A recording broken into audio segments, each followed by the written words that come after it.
Brought to you by TechnoSpark 20 series smartphones. I'm superhuman.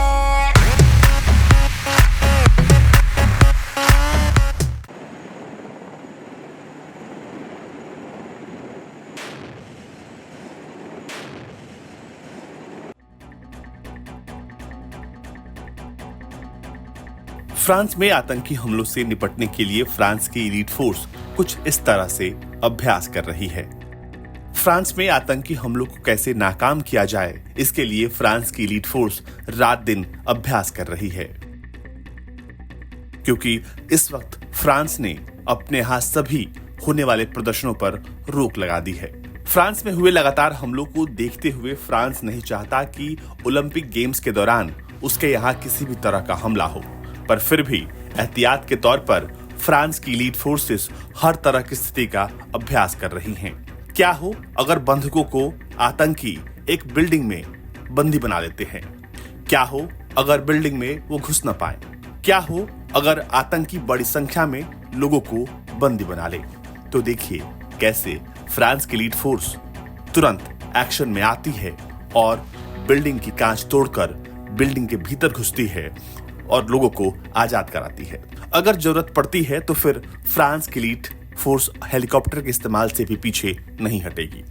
France की elite force her तरह के conditions में अपने अभ्यास को पूरा कर रही है ताकि ओलंपिक गेम्स पूरी तरीके से सफल रहें। यहां तक कि स्मोक डिटेक्शन के साथ साथ एक्सप्लोसिव की कैसे जानकारी और कैसे उन्हें चेक किया जाए, इसके लिए वहां की एलीट फोर्स खास तौर पर अभ्यास कर रही है।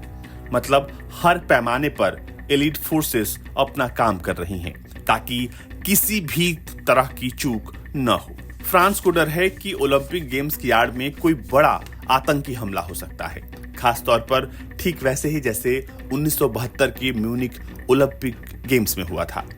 तब इजराइल के 11 ओलंपिक प्लेयर्स को पैलेस्टीनियन मिलिटेंट ग्रुप ने मौत के घाट उतार दिया था। लेकिन फ्रांस की एलीट फोर्स इस तरह के घटनाओं से बचने के लिए उनकी तैयारी पहले से कर रही है। ये कोई पहला वाकया नहीं है जब फ्रांस को इस तरह का डर सता रहा हो। पेरिस में साल 2015 में भी इस्लामिस्ट अटैक हुआ था जब 130 लोगों की जान गई थी। आपको बता दें कि मौजूदा वक्त में न सिर्फ फिलिस्तीन इजराइल बल्कि रूस यूक्रेन में भी जंग चल रही है। ऐसे में तनाव के बीच जब फ्रांस ओलंपिक गेम होस्ट कर रहा है तो ये सबसे बड़ी चुनौती है कि वो अपने यहाँ इसे पूरी सुरक्षा से होस्ट करे। और इसी वजह से फ्रांस की सरकार ने देश में फिलिस्तीनियों के समर्थन में विरोध प्रदर्शन या किसी भी तरह के विरोध प्रदर्शन पर लगभग रोक लगा दी है। गृह मंत्री जेराल्ड डरमैनियन ने चेतावनी दी है कि फ्रांस में रहने वाले जो विदेशी नागरिक नियमों का पालन नहीं करेंगे उन्हें तुरंत सरकार वापस भेज देगी। यूरोप में फ्रांस एक ऐसा मुल्क है जहां बड़ी संख्या में यहूदी और मुसलमान समुदाय के लोग रहते हैं। यहाँ करीब 5 लाख यहूदी बसते हैं, जो यूरोप के दूसरे देशों की तुलना में सबसे अधिक है। वहीं एक आकलन के अनुसार देश में मुसलमानों की आबादी करीब 50 लाख है, जो यूरोप के दूसरे किसी देश के मुकाबले सबसे अधिक है। ऐसे में अब फ्रांस हर तरह की तैयारी कर रहा है ताकि हर तरह के हमले को वो तुरंत विफल कर सके। ब्यूरो रिपोर्ट, भारत तक।